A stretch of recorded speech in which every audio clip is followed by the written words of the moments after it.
Assalamualaikum students. Welcome to the lecture number 2 of the course Operating System. इस lecture में हम different types of operating system को discuss करेंगे और इसके बाद हार्डवेयर प्रोटेक्शन को भी देखेंगे। ऑपरेटिंग सिस्टम एक ऐसा प्रोग्राम जो मैनेजर है और सॉफ्टवेयर और हार्डवेयर को मैनेज करता है। इसकी डिफरेंट टाइप्स हैं। टाइप नंबर 1 है single user system. A computer system that allows only one user to use the computer at a given time is known as a single user system. Computer में एक ऐसा operating system जो सिर्फ एक user को allow करता है कि वो कंप्यूटर यूज़ कर सके, वो सिंगल यूज़र सिस्टम कहलाता है। इसका एडवांटेज ये है कि ये कन्वेनियंट है और एफिशिएंट भी है और इसमें डेटा प्रोटेक्शन या हार्डवेयर प्रोटेक्शन का भी इशू नहीं होता। इनमें DOS, Windows, Mac OS, Linux और यूनिक्स को भी as a single user system के तौर पर इस्तेमाल किया जा सकता है। इसमें यूज़र डायरेक्टली अपने कंप्यूटर के साथ इंटरेक्ट कर सकता है। नेक्स्ट ऑपरेटिंग सिस्टम की टाइप है बैच सिस्टम। सबसे पहले बैच सिस्टम की हिस्ट्री को डिस्कस करते हैं। शुरू में डेटा को डिस्क के बजाय टेप ड्राइव पे स्टोर किया जाता था। तब यूज़र डायरेक्ट कंप्यूटर के साथ इंटरेक्ट नहीं कर सकते थे। यूज़र तब पहले जॉब बनाएगा। यहाँ प्रोसेस को जॉब बोलते हैं। Process means running of programme.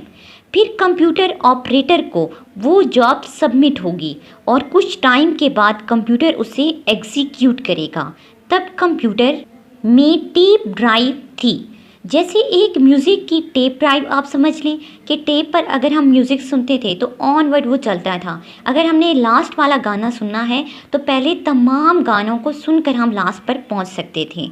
तो इसी तरह टेप ड्राइव एक सीक्वेंशियल फॉर्म में चलती थी। मतलब पहली जॉब एग्जीक्यूट होगी, फिर सेकंड जॉब, फिर थर्ड जॉब।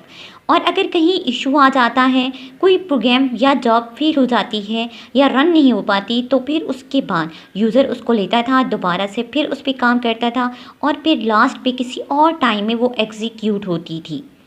इसी तरह स्टूडेंट, अगर हमारे पास 3 लैंग्वेजेस हैं, मतलब 3 जॉब्स हैं और उनकी हैं, एक फोरट्रान में है, एक बेसिक में, एक जावा में है, तो इन तीनों जॉब्स को हमें इस कंप्यूटर पे एग्जीक्यूट करवाने के लिए सबसे पहले सीपीयू को फोरट्रान के कंपाइलर को रन करना पड़ेगा, उसको लोड करवाएगा और फिर नेक्स्ट पे बेसिक के लिए उसका कंपाइलर आएगा, फिर जावा के लिए नेक्स्ट कंपाइलर आएगा। तो इस तरह बहुत ज़्यादा टाइम वेस्ट हो जाता था। तो फिर इसके लिए जो सारे एक फोरट्रान के प्रोग्राम्स हैं या सारे बेसिक के प्रोग्राम्स हैं, उनको इकट्ठा कर लिया गया, मतलब उनका बैच बना दिया गया।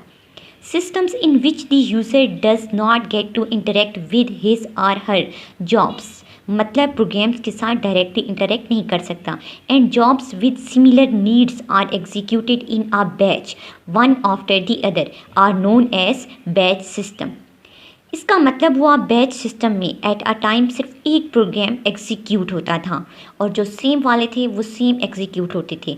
जैसे स्टूडेंट आप कह सकते हैं कि वापटा का सिस्टम है, तो वापटा में जो बिल्स वाले हैं उन तमाम का जो बैच है वो एट अ टाइम कंप्यूटर में रन कर दिया जाता है और वो एग्जीक्यूट होके खुद ही रन होना शुरू हो जाता है। इसी तरह रिज़ल्ट आप कह सकते हैं कि डिफरेंट यूनिवर्सिटीज़ के या कॉलेजेस के जो रिज़ल्ट हैं वो एट अ टाइम जो है उनका बैच जो है वो कंप्यूटर में लोड कर दिया जाए।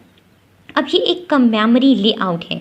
इसमें मेमोरी को 2 पार्ट्स में दिखाया गया है कि मेमोरी 2 पार्ट्स में डिवाइड है। एक ऑपरेटिंग सिस्टम है जिसमें हम कह सकते हैं कि विंडोज़ का सारा जो डेटा है वो इसमें पड़ा है। सेकंड में यूज़र प्रोग्राम एरिया है कि यहाँ पर जो है वो यूज़र के प्रोग्राम्स जिसमें फाइल फोल्डर्स वगैरह हैं वो रख सकते हैं। Student, next type operating system की मल्टी प्रोग्राम सिस्टम है। इसमें एट अ टाइम बहुत सारे प्रोग्राम्स एग्जीक्यूट हो सकते हैं। इससे सीपीयू की यूटिलाइजेशन बढ़ गई कि एट अ टाइम वो बिज़ी रहेगा और वो फिर आइडल नहीं होगा। Multi programming increases CPU utilization jobs so that the CPU always has one to execute. The operating system keeps several jobs in memory simultaneously. जैसे ये आप देख सकते हैं, यहाँ हमारे पास 4 जॉब्स हैं और एक ही वक्त में एग्जीक्यूट हो रही हैं। अब स्टूडेंट डेटा सबसे पहले डिस्क में होगा, तो सारा हम उठाकर मेमोरी में तो नहीं लेके जा सकते, हो सकता है मेमोरी में इतनी जगह ना हो, तो फिर इन जॉब्स को जहाँ पे रखा हुआ है, मतलब डिस्क के अंदर रखा हुआ है, वो जॉब पोल कहलाएगा। वहाँ से स्मॉलेस्ट पार्ट हम मेमोरी में लेके जाएंगे जिसे एग्जीक्यूट करवाना है।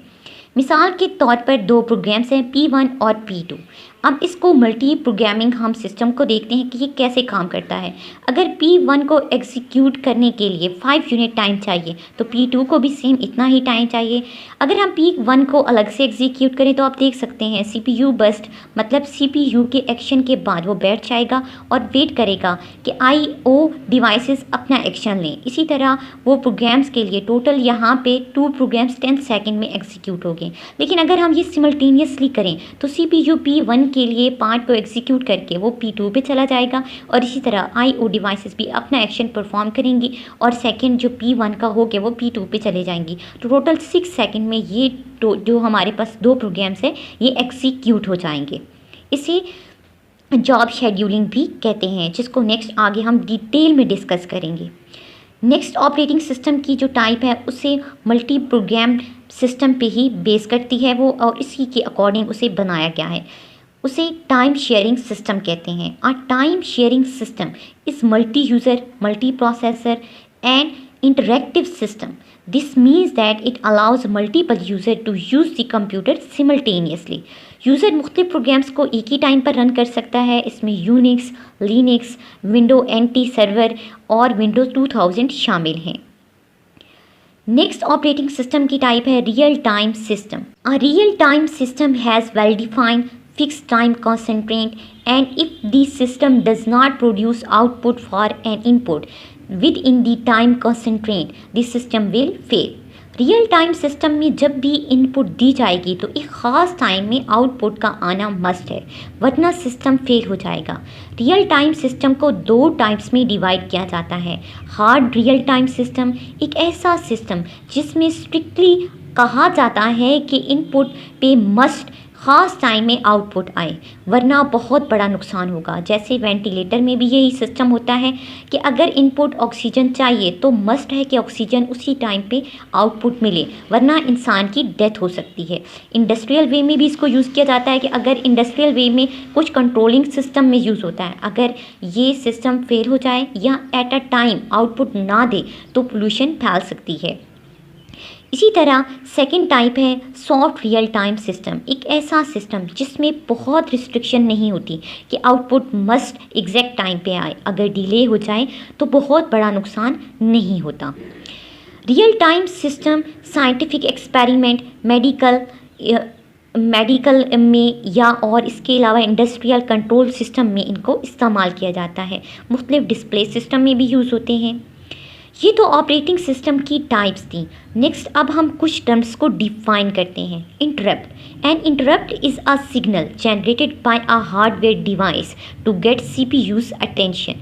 जैसे स्टूडेंट आप बैठ के काम कर रहे हैं और फ़ोन बेल बजे तो आप अपना काम छोड़कर उसको देखेंगे। इसी तरह CPU भी अपना काम छोड़कर इंटरप्ट देखता है कि ये कहाँ से आई है और उसे एग्जीक्यूट करता है। Second trap. A trap or an exception is a software generated interrupt.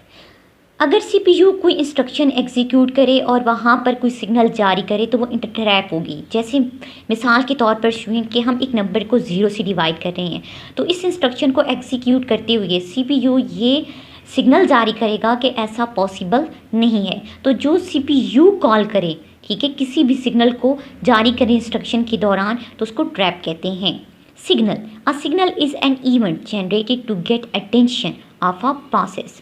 User अगर कोई की प्रेस कर दे तो फिर 3 पॉसिबिलिटीज़ हैं कि अगर एक ऑपरेटिंग सिस्टम डिफ़ॉल्टली उस पर कोई एक्शन परफॉर्म करे, सेकंड जो प्रोग्राम चल रहा है वही चलता रहे और इसे इग्नोर करे, थर्ड प्रोग्रामर के अकॉर्डिंग वहाँ पे जो डिफाइंड एक्शन परफॉर्म किया गया है वो हो जाए। तो ये 3 पॉसिबिलिटीज़ सिग्नल्स में होती हैं। Hardware protection. स्टूडेंट जब हम मल्टी प्रोग्राम सिस्टम या टाइम शेयरिंग सिस्टम की बात कर रहे हैं तो मल्टीपल यूज़र्स और मल्टी प्रोग्राम्स साथ साथ रन हो रहे हैं। इसी तरह प्रोटेक्शन का इशू भी यहाँ पर आएगा। ये होता तो बहुत एफिशिएंट वे है कि हम एक सिस्टम्स को एफिशिएंट मैनर में चला रहे हैं, लेकिन फिर बहुत ज़्यादा प्रोटेक्शन के इशूज़ आते हैं जिसमें डिवाइसेस और डेटा को प्रोटेक्ट किया जाए। तो ऐसी वे जिसमें डिवाइसेस और डेटा को प्रोटेक्ट किया जाता है इसे हार्डवेयर प्रोटेक्शन कहते हैं। नेक्स्ट लेक्चर में हम इसको डिटेल में डिस्कस करेंगे।